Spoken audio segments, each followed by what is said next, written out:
imate priliku da vidite i pogled na drugi deo grupe u klasi 1. Zabeležili smo jedno odustajanje sa startnim brojem 28. Dejan Čolović otišao u boks. Čini se da Petar Lučić i Dušan Nastasijević polako odmiču ostalim rivalima.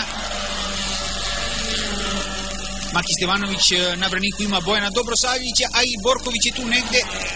Pardon, ovo je 28, Dejan Čolović, dakle, pre toga smo zabeležili jedno odustajanje, pokušat ćemo da utvrdimo ko je to bio. A prva grupa se značajno odmakla ostatku kolone koju predvodi Darko Simović ispred Zvezdana Jovanovića, Ivana Čokića i ostalih takmičara, mislim na Emina Mujađevića, Zorana Pavića.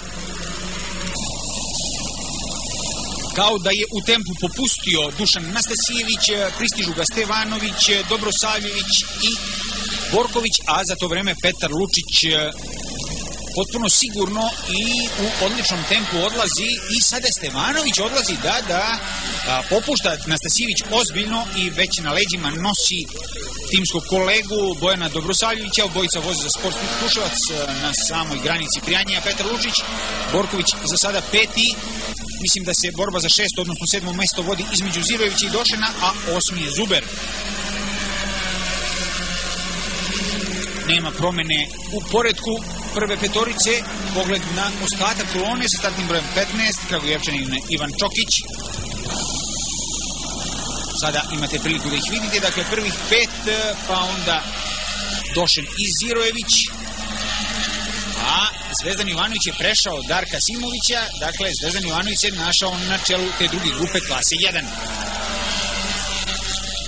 U svim klasama koje se boduju, koje se vozi za ovu trku za šampionat Srbije i Crne Gore, na ovoj trci vozi se 16 krugova. Ja bih podsjetio da nećete vidjeti malog Gena iznutra na kočenju. Darko Simović povraća izgubljenu poziciju, široko je morao da ode preko ivice. Kažem, redovni gledaoci i oni koji pomno prate opet smena, iznutra, brzi izlazak iz krivine, Zeka je ušao dosta brzo, sporo izašao, Simović je to iskoristio. Za sada Došen nam vratio poziciju broj 6, Zirojević 7. Vidite koliko se radi, koliko se investira u stazu u Zalužanima i svi oni koji pomno prate dešavanja u srpskom i uopšte autosportu na ovim prostorima smatraju da budućnost imaju samo ovakve staze, dakle Batajnica, Vršac, Zalužani, Beranovac sa malim modifikacijama, a da će ostale staze biti, ako hoćete, i Golubovci, Podgorica, gde je vožena prethodna trka, 3. u šampionatu za ovu sezonu, a da će ostale imati problema. Pretpostavljamo da Ušće kao i Monako, odnosno Monte Carlo, neće biti ugroženo. Šteta bi bilo da u glavnom gradu nema trke. Dolazi do promene na pozicijama broj 4 i 5, sada već i na poziciji 3. Znači, Dušan Borković od pozadi prestiže obojicu Kruševljana i on uzima poziciju broj 3. Pokušao je Simović da s polja prođe Zvezdana Jovanovića, iskusni Zeka to nije naravno dozvolio, a čini se da je Maki Stevanović ozbiljno pojačao tempo, povukavši za sobom trojicu momaka u plavkastim automobilima i kontakt koji će biti problematičan. Obojica van piste, nekoliko desetina metara iza mesta na kom izletao Goran Asanović. Sećate se jedne godine u Peugeot 306, čini se da je Videlić pokupio jedan točak.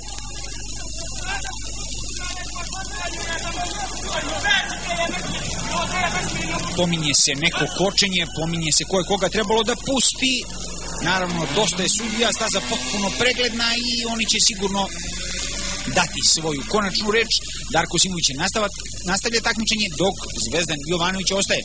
Za razliku od nekih uvodnih krugova trke u kojima je stvorio sasvim solidnu prednost, Petar Lučić kao da je malo rešio da ohladi gume, popusti i evo nas u drugoj polovini trke kada on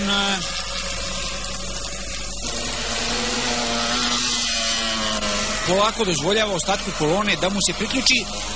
Malo pre htio da kažem, za Malog Gena nećete ga vidjeti u Banja Luci, naravno on se ne vozi kao što se nije vozio ni u Podgorici, znači u šampionat Srbije u toj klasi, u Malom Enu vozi se samo na stazama koje su geografski u Srbiji. Još jedan put to moram da pojasnim zašto se voze Zalužani Banja Luke, pa zato što je Optima ekipa iz Beograda i može da organizuje trku na Hungaroringu ako hoće, ovoga puta Zalužani. I dalje traje duel između Predraga Došena i Branka Zirojevića, ali dosta su zaostali za ovim momcima koji su baš onako odmakli.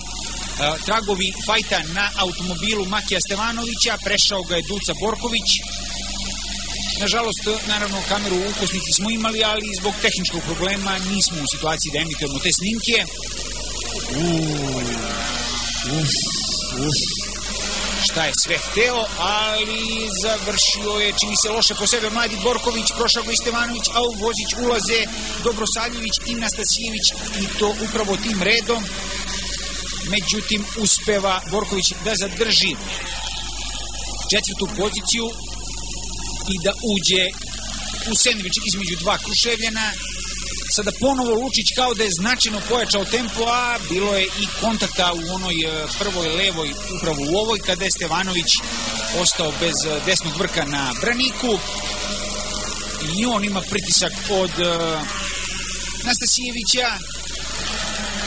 od Dobrosavljevića, startni broj 8, i to je za sada su to mesta na podijumu. Ulazimo u posljednju trećinu trke, 5 krugova je do kraja. Lučić, Stevanović, Dobrosavljević, Borković, Nastasjević i onda Došen Zirojević. Pravi izbor guma znači da one neće biti pregrejane po dosta toplom danu i da ćete do kraja trke moći da zadržite makar približan tempo onome koje ste imali u prvim krugovima. Dolazi do promene na poziciji broj 4, Borković popušta, prolazi ga Nastasjević koji napada i Dobrosavljevića. U ovom trenutku Došen se drži, izgleda da je kraj. Izgleda da je kraj za Bojana Dobrosavljevića. On potpuno bez pravog broja obrtaja, bez pravog gasa, a Zirović prešao Došena. Dakle, još jedna promjena u plasmanu i bez zadnjeg desnog prozora Dušan Borković na ulasku u posljednji krug. Petar Lučić, Maki Stevanović, puno ožiljaka po školjci automobila, iza njega nekoliko desetina metara nema nikog, pa onda Dušan Nastasjević na poziciji broj 3, Borković 4, Došen 5, Branko Zirojević 6 u ovom trenutku. Lučić prolazi ciljem, da vidimo Stevanović i vešto je Branko Zirojević to uradio i uzeo 5. mesto u posljednjih 10 metara pred cilja. Evo automobila Zvezdana Jovanovića, nasađen na ove stare gume, nije mogao da nastavi takmičenje, ali vredni organizatori brzo čiste stazu i pripremaju sve za narednu trku dana. Druga trka